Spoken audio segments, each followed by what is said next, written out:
Hello दोस्तों, स्वागत है आपके अपने YouTube channel AK study note में। आप सभी दोस्तों का मैं अमित शुक्ला बहुत बहुत स्वागत करता हूं। आज की इस वीडियो में हम चर्चा करेंगे दोस्तों BA 4th सेमेस्टर के सभी छात्र छात्राओं के लिए जिनका यानी हिंदी सब्जेक्ट है। और हिंदी सब्जेक्ट में मोस्ट प्रश्न जो अनुवाद प्रक्रिया था उनके चरण से संबंधित होगा, यानी कि अनुवाद प्रक्रिया से जितने भी प्रश्न आते हैं वो आपके यहाँ पे हम सारे प्रश्न के जो टॉपिक्स हैं वो आपको यहाँ पे क्लियर करेंगे कि कौन कौन से टॉपिक आपके पेपर में सबसे ज़्यादा पूछे जाते हैं। तो दोस्तों बने रहे वीडियो के अंत तक कि इस प्रश्न में आपको कुछ नए टॉपिक्स जो बार बार आपके पेपर में पूछे गए हैं वो सारे प्रश्न आपको यहाँ पे हम बताएंगे। तो दोस्तों अगर चैनल में आप लोग नए हैं तो चैनल को ज़रूर सब्सक्राइब कर दीजिए, प्लस में बेल आइकन दबा दीजिए कि आने वाली वीडियो का नोटिफिकेशन आप लोगों तक बिल्कुल मिलता रहे। जी हाँ दोस्तों, और कुछ पुराने छात्र छात्राएँ हमारे ये कहते हैं सर ऑब्जेक्टिव क्वेश्चंस अपडेट करवा दीजिए। तो मैं दोस्तों से ये कहना चाहता हूँ कि जो ऑब्जेक्टिव प्रश्न होते हैं सारे प्रश्न एक ही वैल्यूएबल मोस्ट इंपॉर्टेंट प्रश्न होते हैं, चाहे आप ऑप्शनल पढ़ लीजिए या इसमें से जो आपके प्रश्न आते हैं वो सारे एक में ही से बन के आते हैं, चाहे आपका सब्जेक्टिव हो या ऑब्जेक्टिव। अगर सब्जेक्टिव में से अगर आप तैयारी करते हैं तो दो चीज़ों के लिए आपके लिए सबसे मोस्ट इम्पोर्टेंट है, एक तो UPSC के लिए और दूसरा आपका जो 1 से 4 क्वेश्चंस बनते हैं वो आपको यहाँ पे क्लियर हो जाए। जो आपको उसमें एक ही प्रश्न मिलेगा, लेकिन इसमें आपको एक टॉपिक से 4 प्रश्न मिलने के ज़्यादा चांसेस होते हैं। तो आपको यहाँ से पढ़ने में ज़्यादा प्रॉफिट होगा, इस वजह से मैं आपको यहाँ पे से पढ़ाने का प्रयास करता हूँ। तो दोस्तों चलिए तो चलते हैं प्रश्नों के साथ। जी हाँ दोस्तों, कुछ इस तरीके से आपका प्रश्न दिया जाएगा और प्रश्न में आपका रहेगा कि अनुवाद प्रक्रिया से क्या आशय है। सबसे पहली बात अनुवाद प्रक्रिया के बारे में समझेंगे। अनुवाद प्रक्रिया से कितने टॉपिक से प्रश्न आएंगे, इसमें से कौन कौन सा टॉपिक आपके सेक्शन A या सेक्शन B और या सेक्शन C से आपके प्रश्न उठेंगे। और सबसे बड़ी बात इसमें आपका कुछ प्रश्न इस तरीके से होंगे जो आपको ऑप्शनल भी मिल जाएंगे। ऑप्शनल प्रश्न किस तरीके से मिलेंगे, जैसे मैं आपको यहाँ पे बता देंगे कि जैसे अनुवाद प्रक्रिया से अभिप्राय या विधि प्रविधि से आता है। अब इसमें से भाषा में एक दूसरे भाषा का संदेश या संरचना, जैसे आपका इसमें आ गया कि भाषा से दूसरी भाषा में संदेश या संरचना का जो अंतरण है वो किसके माध्यम से होता है। तो सबसे बड़ी बात आपका जैसे अनुवाद आ गया, उच्चारण हो गया, तो इस तरीके से आपके पेपर में आएंगे। तो आप घबराने की कोई बात नहीं है, सारे प्रश्न आपके यहीं से मिलेंगे। और आपको पढ़ने की बात होती है, पढ़ने में आपको इसमें से लगभग 10 क्वेश्चंस तो ऑब्जेक्टिव के मिल जाएंगे, और जिनका सब्जेक्टिव क्वेश्चन है तो उसके लिए तो सबसे मोस्ट इम्पॉर्टेंट है ही है, और जिनका ऑब्जेक्टिव है उनके लिए भी ये सबसे मोस्ट इम्पॉर्टेंट है। तो दोस्तों देर ना करें और वीडियो को अंत तक ज़रूर देखें, और ब्लेम बिल्कुल ना लगाएं अपने आप पर कि ये देखने का नज़रिया होता है कि प्रश्नों को हम किस तरीके से क्लियर करेंगे और लिखेंगे। तो अब आपका आता है जैसे अनुवाद का अभिप्राय और उनके चरणों के बारे में। तो सबसे पहले हम इनके प्रक्रिया के बारे में समझेंगे, और प्रक्रिया का मतलब क्या होता है। जैसे अनुवाद प्रक्रिया से अभिप्राय अनुवाद की जो विधि या प्रविधि से है, यानी कि जो विधि होती है और इसकी जो प्रविधि विधि का मतलब होता है बनाया हुआ, यानी कि इसके नियम, और जो प्रविधि होता है जो हाथों इसको अपने से बनाया गया है, यानी कि इसको दोबारा रूपांतरण किया गया है।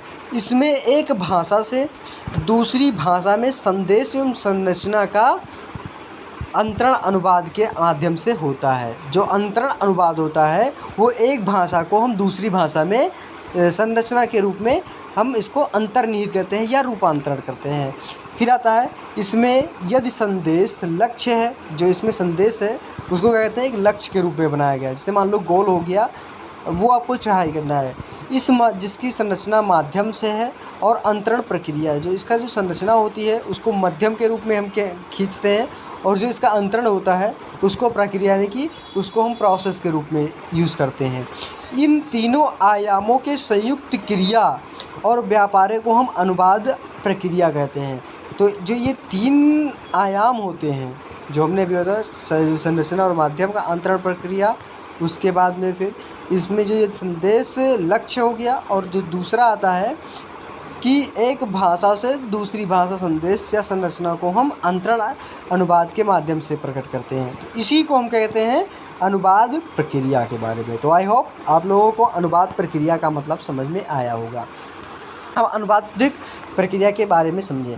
अनुवादक द्वारा मूल सामग्री को पढ़े जाने से अनुवाद तैयार हो जाने तक की कार्य आरंभ और कार्य संपन्न, इन 2 बिंदुओं के बीच की प्रक्रिया अनुवाद प्रक्रिया कहलाती है। ये सिंपल भाषा में कहा गया है। और इस संबंध में सर्वप्रथम विवेचन अमेरिकी भाषा विज्ञानी यूजीएन यानी ए नायडा ने किया है। और इसके पश्चात अनेक विद्वानों ने गंभीर चिंतन किया है, जिनमें पीटर न्यूयॉर्क और आर.एस. बैथगेट के नाम विशेष रूप से उल्लेखनीय हैं। नायडा ने अनुवाद को एक वैज्ञानिक तकनीकी के रूप में स्वीकार करते हुए अनुवाद प्रक्रिया के 3 सोपानों की चर्चा की है। ये कौन कौन से हैं, आइए हम ज्ञात करते हैं इसमें। अब आपका अनुवाद प्रक्रिया के 3 सोपान जो दिए गए हैं वो नंबर 1 है विश्लेषण, नंबर 2 है अंतरण और 3rd नंबर है पुनर्रचना। अब देखिए यहाँ पे आपका जो मैं ऑप्शनल वाले क्वेश्चन के लिए जैसे अनुवाद प्रक्रिया के जो 3 सोपान हैं वो कौन कौन से दिए गए हैं, आपको ये यहाँ पे ध्यान रखने वाली बात है कि नंबर 1 विश्लेषण, अंतरण और पुनर्रचना, ये 3 आपका डैश करके दिया जाएगा। विश्लेषण, फिर अंतरण लिख दिया जाएगा और फिर डैश दिया जाएगा पुनर्रचना। एक 3 का नंबर बन जाएगा, खा नंबर में कुछ और लिख के दे दिया जाएगा, गा नंबर में कुछ और लिख के दे। तो इस तरीके से आपका ऑप्शनल क्वेश्चन तैयार हो जाएगा। तो ये 3 सोपान आपके पूछेंगे कि इन 3 सोपानों में सही प्रक्रिया कौन से हैं। तो ये आपको 3 सोपानों को पता होना चाहिए, तभी आपको सही टॉपिक कर पाएंगे। तो ये बिल्कुल ध्यान ना दें कि हमारा सर ऑप्शनल है और ये आप सब्जेक्टिव पढ़ा रहे हैं, तो दोनों के लिए ये बहुत ही मोस्ट इम्पॉर्टेंट है, ऑब्जेक्टिव हो या सब्जेक्टिव हो, ये टॉपिक्स दोनों माध्यमों से बहुत ही मोस्ट इम्पॉर्टेंट है। फिर आता है इन तीनों सोपानों में एक निश्चित क्रम पाया जाता है। कौन कौन से हैं? एक तो उत्कृष्ट एवं विद्वान अनुवाद ने 3 सोपानों को क्रमशः मूल पाठ के संदेश का स्पष्ट एवं सरल भाषा रूपों में विश्लेषण करते हैं और जिनका अर्थ होता है ग्रहण करना, जिनका क्या होता है अर्थ ग्रहण करता है। इसके बाद दूसरे सोपान में उसका अंतरण करता है और फिर क्या करता है अनुदित पाठ के प्रकृति के रूप में। और तीसरा सोपान जो है वो अनुवाद एवं संदेश की पुनर्रचना करता है। अब इसमें पूछा जाता है, जैसे आपका आ गया कि अनुवाद के नियम के तीसरे जो सोपान है वो किसके रूप में पुनर्रचना संदेश को स्थापित करता है, कौन कौन? तो आपका जैसे आ गया कि संदेश हो गया, फिर सूचना हो गया, उसके बाद में फिर आपका आ गया फिर लिखना हो गया, फिर आपका आ गया मान लीजिए जैसे यानी कि आपका संदेश, सूचना और संबंध, इस तरीके से आपका है। तो आपको जब संदेश के बारे में पढ़ाया गया तो संदेश के बारे में ही आप तीसरा सोपान लिखेंगे, तो संदेश के बारे में आप सही टिक करेंगे। तो इस तरीके से आपका ऑप्शनल क्वेश्चंस का प्रश्न बन जाएगा। उसके बाद में फिर आपका आता है का नंबर विश्लेषण। अब विश्लेषण के बारे में समझेंगे तो इसमें से आपको 10 नंबर क्वेश्चंस तो ऑप्शनल के लिए है और 10 नंबर क्वेश्चंस आपके सब यानी कि सब्जेक्टिव वालों के लिए है। और तो ऑब्जेक्टिव का भी 10 नंबर हो गया, सब्जेक्टिव का 10 नंबर हो गया। तो इस तरीके से चाहे सब्जेक्टिव का हो या ऑब्जेक्टिव का हो तो दोनों के लिए बहुत ही मोस्ट इंपॉर्टेंट क्वेश्चंस होंगे। अब आप लिखेंगे विश्लेषण के बारे में। अब विश्लेषण में जैसे मूल पाठ का अर्थ होता है ग्रहण करने के लिए, अनुवाद सर्वप्रथम अज्ञात या ज्ञात रूप से विश्लेषण करता है। जैसे मूल पाठ के विश्लेषण के लिए भाषा सिद्धांत एवं विश्लेषण तकनीकी का उपयोग करता है। भाषा विज्ञानी यूजीएन नायडा ने भाषा यानी कि भाषिक संरचना के 2 स्तर माने जाते हैं। तो कौन कौन से 2 स्तर माने गए हैं ये विश्लेषण के रूप में? फर्स्ट नंबर तो अभ्यांतर बताया इन्होंने और दूसरा बताया है ब्राह्य, यानी कि जो भाषा विज्ञानी यूजी नायडू ने जो भाषिक संरचना के 2 स्तर माने हैं वो कौन कौन से हैं? अभ्यांतर और ब्राह्य। अभ्यांतर संरचना का संबंध है भाषा के सार्वभौमिक पक्ष से। अब इसमें भी आपका यहाँ पे सार्वभौमिक पक्ष बताया है। जो अभ्यांतर संरचना है संबंध भाषा के किस पक्ष से होता है, आपका ये ऑप्शनल क्वेश्चन बन गया। ऑप्शनल में आपका आता है कि अभ्यांतर संरचना का संबंध किस भाषा के पक्ष में आता है, यानी कि किस भाषा के, तो आपका आंसर आ जाएगा सार्वभौमिक भाषा के पक्ष में आता है।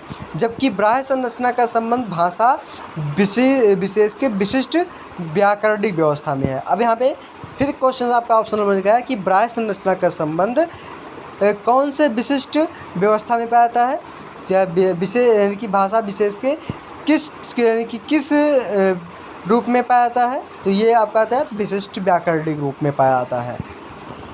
तो ये आपका आ गया अभ्यांतर और विशेषण के बारे में। अब आता है अनुवाद। अनुवाद के माध्यम से विषय वस्तु के ज्ञान को भी अपेक्षा रहती है। और इस दृष्टि में विश्लेषण के दो भेद हैं। कौन कौन से भेद हैं? फर्स्ट नंबर तो भाषा स्तर पर विश्लेषण और सेकंड नंबर आता है विषय वस्तु के स्तर पर विश्लेषण। अब इसमें लिखेंगे आपका आता है भाषा स्तर पर विश्लेषण। अब भाषा स्तर पर विश्लेषण किस तरीके से है? अब देखिए इसमें यहाँ पे कि इस प्रकार के विश्लेषण में मूल पाठ के अर्थ को पूर्णतः ग्रहण करने का प्रयत्न किया जाता है। अब जो भाषा स्तर पर विश्लेषण किया जाता है, ये आप जितने भी डीपली जाएंगे उतने ही आपको प्रश्न मिलते जाएंगे, चाहे ऑप्शनल का हो या सब्जेक्टिव का हो।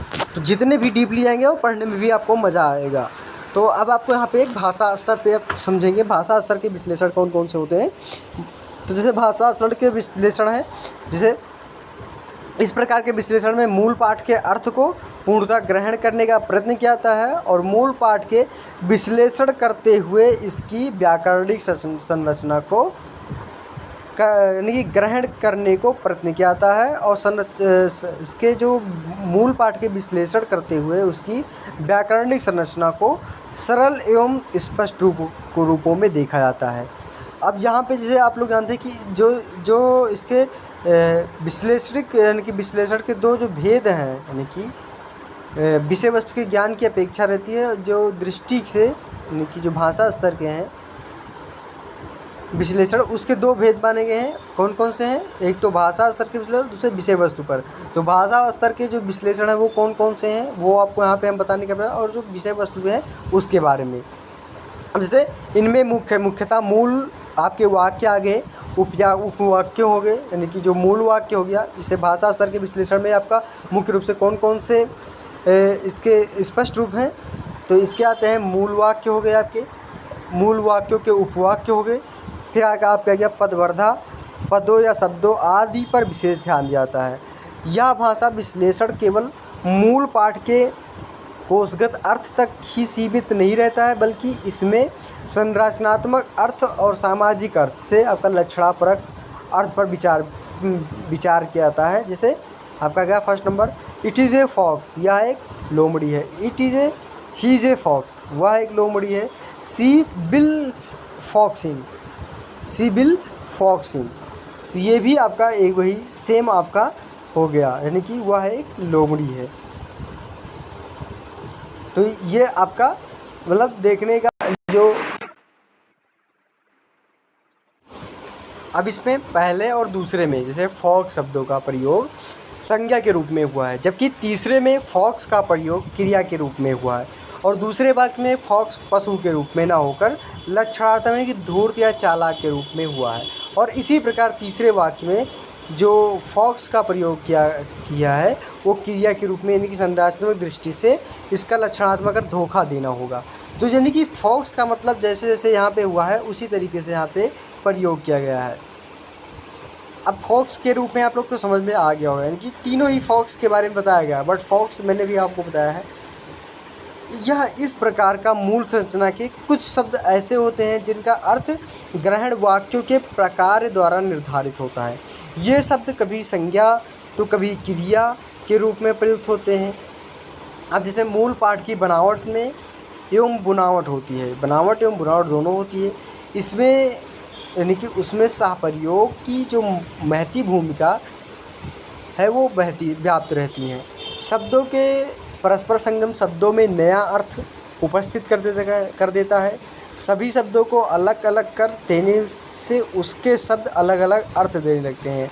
निम्नलिखित मुहावरों में परसर्ग के सहप्रयोग में अर्थ में भिन्नता पूरी तरह से दिखाई देने लगती हैं। जैसे किसी की आँख लगना, जैसे नींद आना हो गया, किसी पर आँख लगना नहीं कि लालच जाना, और किसी से आँख लगाना या प्रेम हो जाना, ये तीनों एक ही बात है आँख लगने का, बट इसके जो टॉपिक्स हैं वो अलग अलग हैं।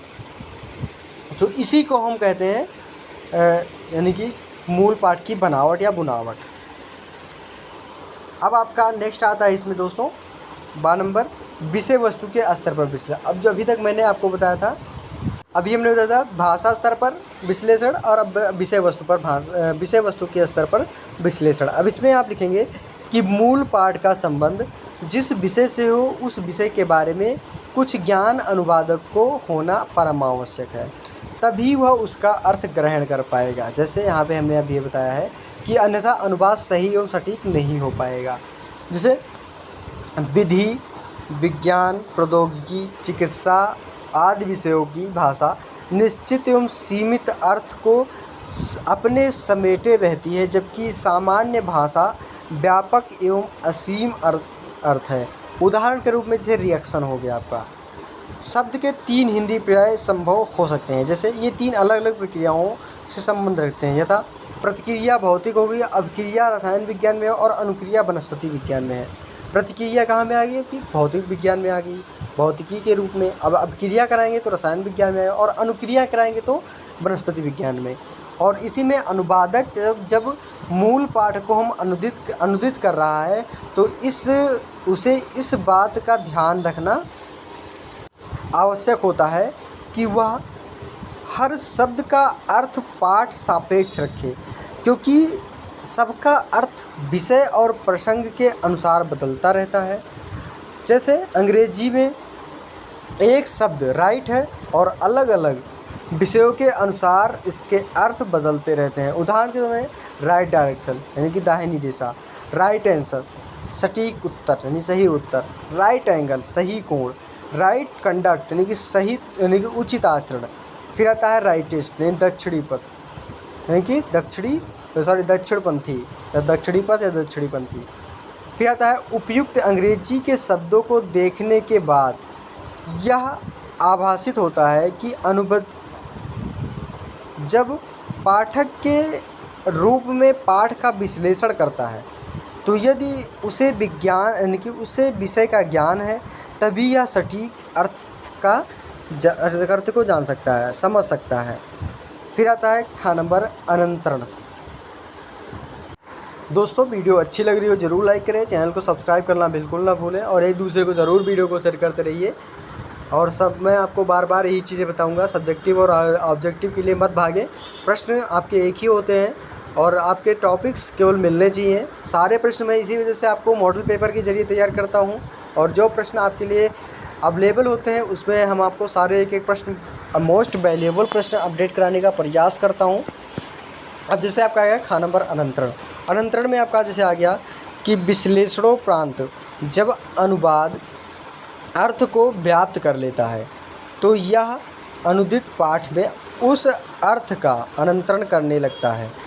इसमें 2 भाषाओं की अर्थ संरचना में व्यापक रूप से पारस्परिक टकराहट होती है और प्रत्येक भाषा मूल पाठ में व्याप्त अर्थ को अपनी भाषिक इकाइयों में आबद्ध करती है और अनुवाद को अंतरण के प्रक्रिया में द्विभाषित की भूमिका का निर्वहन करते हुए मूल पाठ के भाव या विचार की दूसरी भाषा में व्यक्त करना होता है। कई बार ऐसा होता है कि अनुवादिक की 2 भिन्न भाषाओं की या भिन्न व्यवस्थाओं के भीतर शब्दों के अर्थ को आत्मसात करना पड़ता है। इसके लिए उसे शब्दों के विस्तृत अर्थ क्षेत्र को भी जानना पड़ता है। भाषा के माध्यम से जीवन और जगत को देखने की एक दृष्टि व्याप्त होता है, जिसमें अनुवादिक संसार से प्राप्त अनुभव को व्यवस्थित करता है।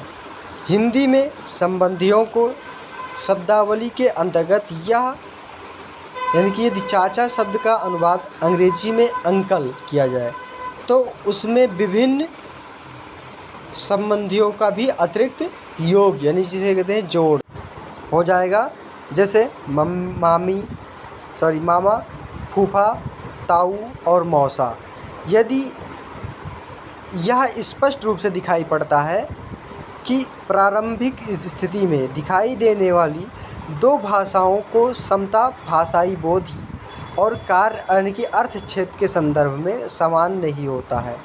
इसलिए एक भाषा यानी अंतरण जब दूसरी भाषा में किया जाता है तो या तो कुछ जुड़ता है या तो कुछ घटता है या फिर कुछ का अर्थ परिवर्तन हो जाता है। प्रत्येक भाषा शब्द संपदा अपने सामाजिक एवं सांस्कृतिक व्यवस्था की मांग के लिए अनुसार ही होता है। एक भाषा के शब्द द्वारा व्यक्त अर्थ की उसी रूप में दूसरी भाषा में व्यक्त करना कठिन हो जाता है। यदि देखा जाए तो भाषा में कमी नहीं लगता, कमी हो जाती है उसको व्यक्त करने के तरीके के कारण।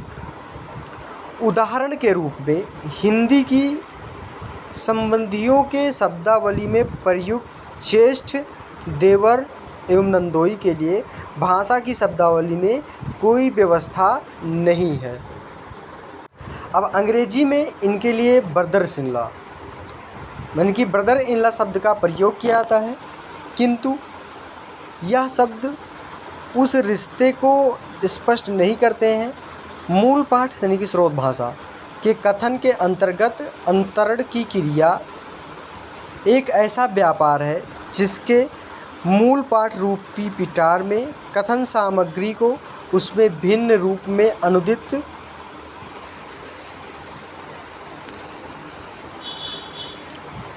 पाठ रूपी पिटारे में पुनः व्यवस्थित करने में रख दिया जाता है।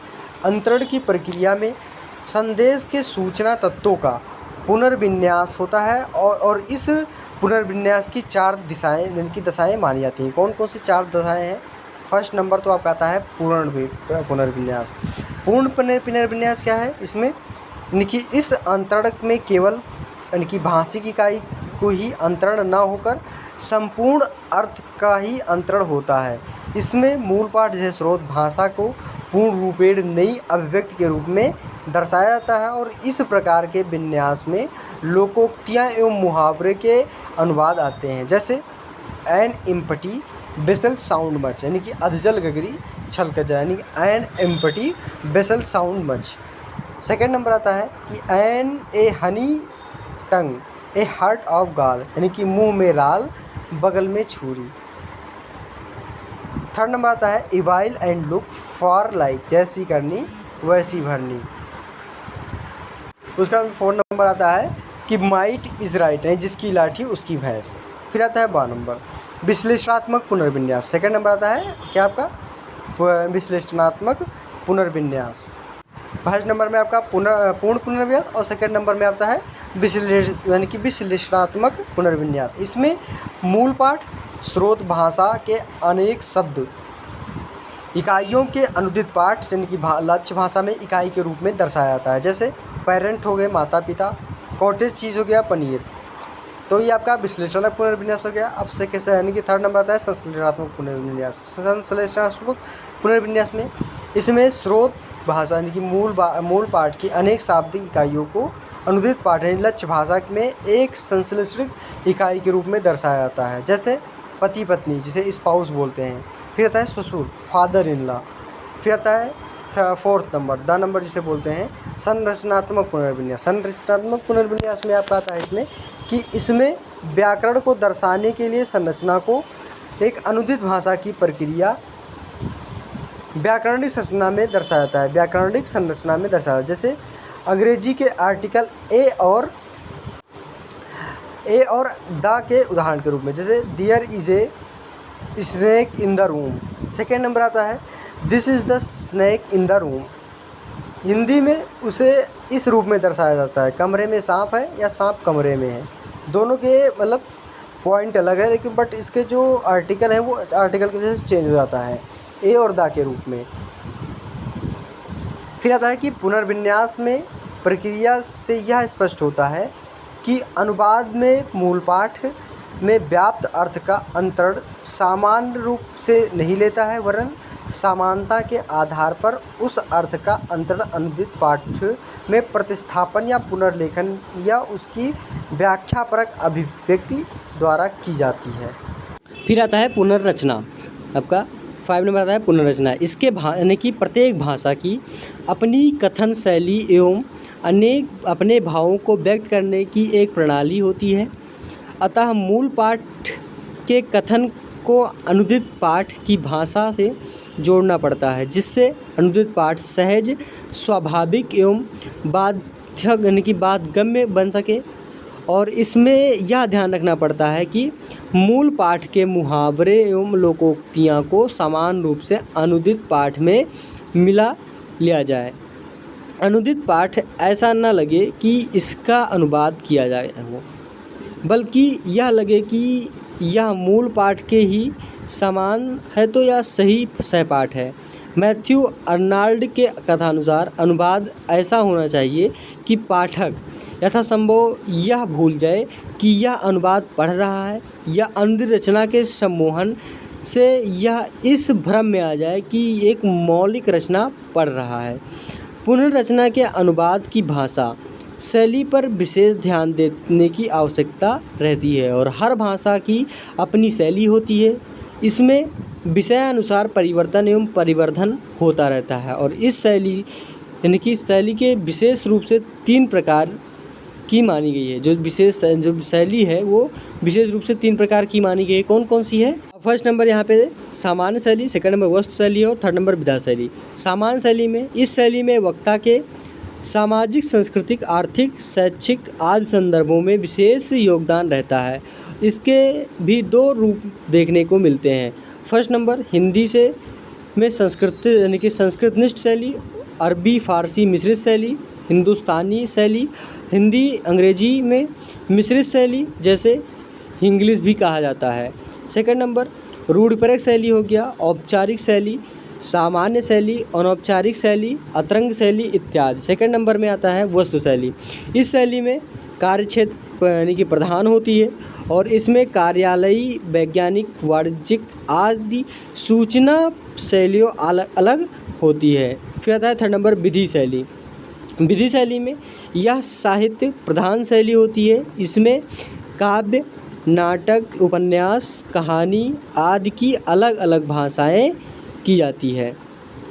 साहित्य जगत में जो भी कवि या लेखक होते हैं, उनकी अपनी लिखने की अलग अलग शैली होती है। हिंदी निबंध लेखन में आचार्य रामचंद्र शुक्ल, आचार्य हजारी प्रसाद द्विवेदी,